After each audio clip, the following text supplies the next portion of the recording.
जी, यहाँ पर अब हम क्या करते हैं बच्चों, एक दफ़ा अल्टरनेटिव वे आउट एप्रोप्रिएशन का देख लेते हैं और क्लोजिंग एंट्रीज़ को भी देख लेते हैं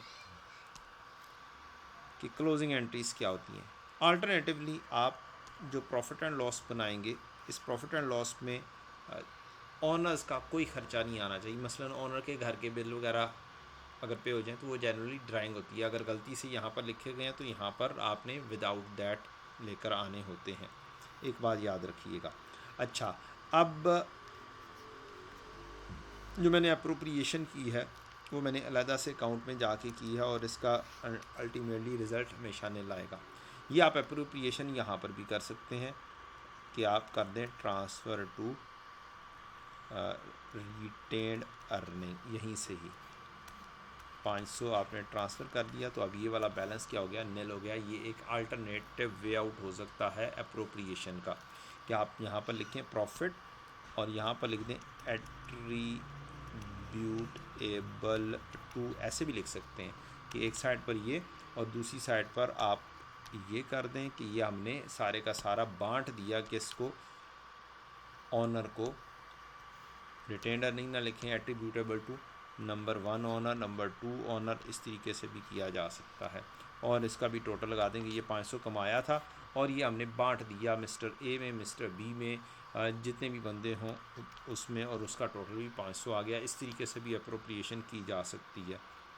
और ट्रांसफ़र होके इसने अल्टीमेटली कहाँ पर जाना है, रिटेन्ड अर्निंग में जाना है, इकट्ठे हो जाना है। जो पैसे हमने देने हैं, जो पैसे देने थे वो दे दिए, जो पैसे लेने मींस उनको देने वाली चीज़ जो वो ले गए वो कम हो गए। अच्छा जी, अब हम बात करते हैं क्लोजिंग एंट्री की। क्लोजिंग एंट्रीज बच्चों होते हैं, हमने स्टेटमेंट ऑफ कम्प्रीहेंसिव इनकम का अगर मैं अकाउंट बनाऊं तो तमाम के तमाम प्रॉफिट एंड लॉस के खर्चे क्या करने होते हैं, वो आपने ट्रांसफ़र करने होते हैं।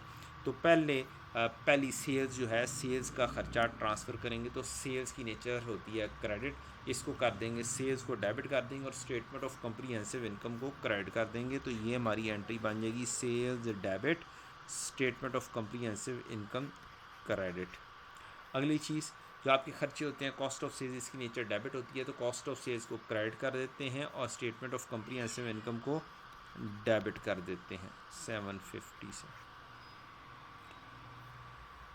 अगर आपके पास ओपनिंग स्टॉक, परचेजेस और क्लोजिंग स्टॉक आ रहा हो तो ओपनिंग स्टॉक को क्रेडिट कर देंगे, स्टेटमेंट ऑफ कम्प्रीहेंसिव इनकम को डेबिट कर देंगे। परचेजेस को क्रेडिट कर देंगे, स्टेटमेंट ऑफ कम्प्रीहेंसिव इनकम को स्टेटमेंट ऑफ कम्प्रीहेंसिव इनकम को डेबिट कर देंगे, परचेजेस को क्रेडिट कर देंगे। परचेजेस ख़त्म होकर ट्रांसफ़र हो जाएंगी स्टेटमेंट ऑफ कम्प्रीहेंसिव इनकम में। इसी तरीके से हमारे एक्सपेंसेस को क्रेडिट कर देंगे, प्रॉफिट एंड लॉस को या स्टेटमेंट ऑफ कम्प्रीहेंसिव इनकम को डेबिट कर देंगे। क्लोजिंग स्टॉक जो होता है कॉस्ट ऑफ सेल्स का ऐसा, वो आप डेबिट करेंगे और स्टेटमेंट ऑफ कम्प्रीहेंसिव इनकम को क्रेडिट करेंगे। ये बात आपने याद रखनी है। तो सेल्स आ गई, एक्सपेंसेस हमारे यहाँ पर आ जाएंगे, यहाँ पर आपकी अदर इनकम आ जाएगी। Other income debit, statement of comprehensive income credit. Expenses credit, statement of comprehensive income debit. यहाँ से अब आपकी ये क्या होगी, सारी की सारी स्टेटमेंट ऑफ कम्प्रीहेंसिव इनकम में नेट आपका 1400 जमा 50 माइनस 750 और 200, अल्टीमेटली 500 इसका रिज़ल्ट निकलेगा। ये 500 यहाँ पर हम लिख देंगे और ये आपने ट्रांसफ़र करने होते हैं अल्टीमेटली ऑनर्स को। तो ऑनर की रिटेन्ड अर्निंग में आपकी ये वाली एंट्री फाइनल एंट्री हो जाएगी, statement of comprehensive income debit और रिटेन्ड अर्निंग क्रेडिट। तो ये हमारी क्या होगी, हमारी क्लोजिंग एंट्रीज भी हो गई। नेचर से ऑपोजिट लिखना है, मसलन सेल्स की नेचर क्रेडिट है, उसको डेबिट करना है, स्टेटमेंट ऑफ कम्प्रीहेंसिव इनकम को क्रेडिट करना है। एक्सपेंसेस की नेचर डेबिट है, एक्सपेंसेस को क्रेडिट करना है, स्टेटमेंट ऑफ कम्प्रीहेंसिव इनकम को डेबिट करना है। कॉस्ट ऑफ सेल्स की नेचर डेबिट है, कॉस्ट ऑफ सेल्स को क्रेडिट करेंगे, स्टेटमेंट ऑफ कम्प्रीहेंसिव इनकम को डेबिट करेंगे।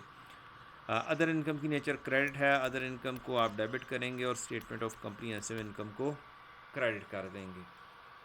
और एक और क्लोजिंग एंट्री कि ड्राइंग्स को आपने क्रेडिट करना है और रिटेन्ड अर्निंग को आपने डेबिट करना है। एक्यूमुलेटेड प्रॉफिट्स, अनएप्रोप्रिएटेड प्रॉफिट्स को डेबिट करना है।